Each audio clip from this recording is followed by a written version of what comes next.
За тэгвэл өглөө ямар хоол идвэл ер нь тохиромжтой байдаг вэ гэхээр таны цус ямар хоолнд өдөөгддөг вэ гэдэг асуултыг хариулах хэрэг гарна.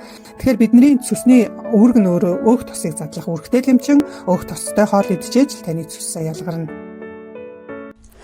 За дараагийн нэг зөвлөгөөгөөр уулзчихэд. За өмнөх бид нэг зөвлөгөөн дээр болохоор цусны урсгал бол голын урсгал шиг сайхан байж чадах юм бол таны цус өтгөрдөггүй. За тэгээ үүнтэй холбоотойгоор та цусөө шингэлэх хамгийн ихний алхам болгож усууж байгаараа гэдэг талаар зөвлөсөн. За энэ бичлэгийг хэрвээ та үзээгүй бол би комент хэсэгт энэ бичлэгийн линкийг холбоосыг оруулчихъя. Та ороод сонирхоорой. За өнөөдөр би хоолтын тал дээр бас та бүхэнд хэрэгтэй хэд хэдэн зөвлөгөө хүргэе. Тэгэхээр та ер нь өдөрт хэд хэдэн цагуудаар хэд хэдэн удаа хоолдог вэ? Асуултанд хариулаад комент бичээрэй. За ер нь бол өдөрт хүн 3-4 удаа тогтсон цагт тийм ээ хоолж явах юм бол энэ нь таны хоол боловсруулах эрхтний үйл ажиллагааг хэвэн явуулах яг цаг шиг жигд ажиллахад бол хүргэж идэг. Тэгэхээр та нэг бол одоо их удаан хугацаагаар өлөн явах, өглөөний цай уухгүй байх, хоёр хоолны хооронд хэтэрхий удах.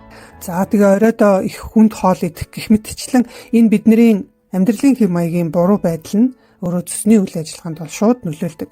Тэгэхээр ер нь бол та өдөртөө тогтсон цагуудад тэгээд болж өгөх юм бол 3-4 удаа хооллох юм бол таны цус хэвэн ялгараад тэр хэмжээгээр цус нь өтгөхгүй байх юм боломж бүрдэнэ. За энэ дээр нэгдүгээр анхаараарай гэж хэлье. За дараагийнх нь хоолтон дээр хүмүүсийн хамгийн их түгээмэл гаргадаг алдаа болохоор өглөөний хоолт байдаг. Тэгэхээр өглөөдөө өлөн гарах, өглөөдөө чанартай хооллохгүй байх гэсэн ийм хоёр ерөнхийдөө алдааг бол хүмүүс өдөр тутамдаа гаргадаг. Тэгэхээр энийг бол зөвхөн ганцхан насанд хүрсэн хүмүүс ч биш, хүүхдүүд хүртэл гаргаад байгаа. За тэрнээс болоод бүр жоохон хүүхдүүд одоо дөнгөж одоо шилжилтийн насанд ч хүрээгүй байгаа хүүхдүүд 9-10 настай хүүхдүүд хүртэл цусндөө чулуутай болоод байна.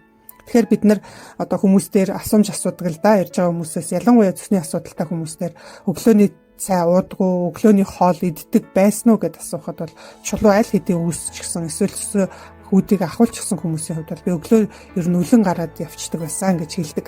Тэгэхээр эндээс харахад бол ер нь шүнжэнгөө таны цус хуримтлагдаад өглөө хоолоо боловсруулах гээд бэлтгэгдсэн тэр цусөө ялгаруулахгүй цусны хүүдийг сулруулахгүй байгаа нь өөрөө энэ цусыг өтгөрүүлэх хамгийн том шалтгаан болж байдаг. Тийм учраас энэ дээр бас та анхаарад өглөөдөө чанартай хоол идэх хэрэгтэй. За тэгвэл өглөө ямар хоол идвэл ер нь тохиромжтой байдаг вэ гэхээр таны цус ямар хоолнд өдөөгддөг вэ гэдэг асуултыг хариулах хэрэг гарна.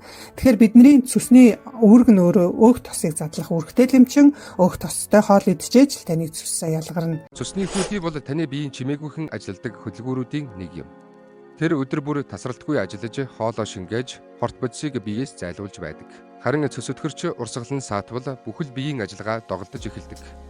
Өглөөд ам гашуурч сэрэх, хоол эзний дараа баруун хавирхан дор хөндөргөх, мартамхай болох, амархан ядах гэх мэт энэ бүхэн нь таныг цусөндөө анхаарах болсныг илтгэнэ. Танд дуулгах сайн мэдээ байна. Таны элэг цус өөрийгөө нөхөн сэргээх гайхалтай чадвартай байдаг. Харин та түүнд багахан тус хүрэхтэл хангалттай. Цусөө эмгүй шингэлээ онлайн сургалт яг үүнд зориулагдсан. Энгийн хооллолтын өөрчлөлт өдөр тутмын хөдөлгөөн, зөв дэглэм, байгалийн дэмжлэгийн тусламжтайгаар та цусны урсгалаа сайжруулах бүрэн боломжтой юм. Энэ бол ердөө дөрвөн өдрийн сургалт.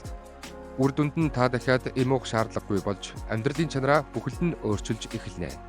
Цусөө шингэлэх олон аргуудыг заах сургалтад нэгдэж, цусны өтгөрлөө эмгүй ангаах алхмыг хийн, цусны ажиллагаагаа дэмжээрэй.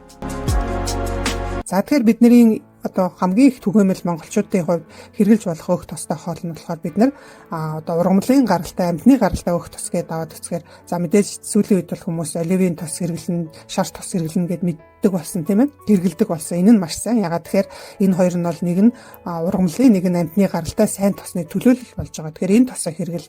За тэгэхээр ургамлын тосон дээр амьтны гаралтай тосон дээр одоо хансан тос, транс тос гэж ярихаасаа илүү ер нь үйлдвэрийн аргаар боловсруулсан, хэд боловсруулалт явагдсан.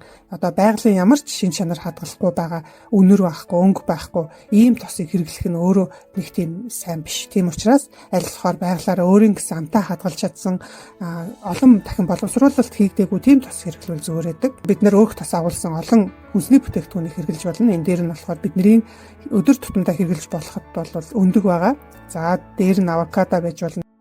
За мөн бид нар махан бүтээгдэхүүн хэрэглэж болно. Тэгэхээр бидний эзэн мах бол тодорхой хэмжээгээр өөх тосыг агуулсан л байдаг. Тийм учраас та өглөө хоол хийгээд идэж болж байна те. Тэр нь шүлтэй хоол байна уу, цутан шүл байна уу, одоо хуурга аль нь ч байж болно. Ер нь бол махтай тийм хоол идэхэд тэрэнд бол тодорхой хэмжээгээр өөх тос агуулгдсан байдаг. Дээр нь уураг бол бас өөрөө бидний цэсний хүүдийг сулрахад өдөөгч болж өгч идэг. Тийм учраас махан хоол бас өглөө идэхэд тохиромжтой байдаг байгаа.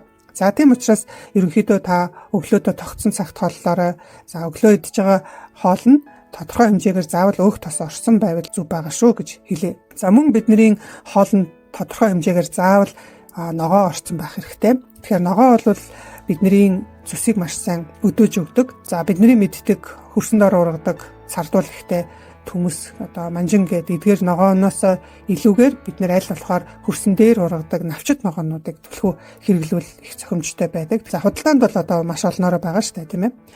Бууцаа, юуцаа, шанцаа гэд. За тэгээ цаашлаад цэцэг байцаа, брокколи гэх мэтчлэн эдгээрийгээ та бас хэрэглэх юм бол таны цэсний хүүдээс сулрах, цэсний хүүдийн булчин агшихад одоо дэмтэй байдаг байгаа. За иймэрхүү байдлаар та хоолсон тохиолдолд таны цэс өглөө бол маш сайн сулраад тэгээд цэс өтгөрөхгүй байх юм боломж бол бүрднэ. Танд ходоод гэзний асуудлууд байгаад байна, тийм ээ. Тэгэхээр одоо та энийг шийдэхин тулд ганцаараа байгаад байх шаардлагагүй боллоо.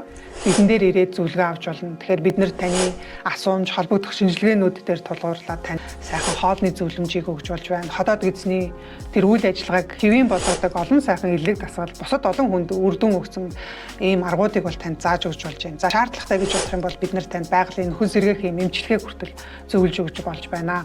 Тэгэхээр ходоод гэз эрүүл байна гэдэг бол үнэхээр сайхан, тийм ээ. Таны амьдралын чанар бол дээшлэх болно. Тийм учраас цаг аваад хурж ирээд зөвлөгөө аваарай.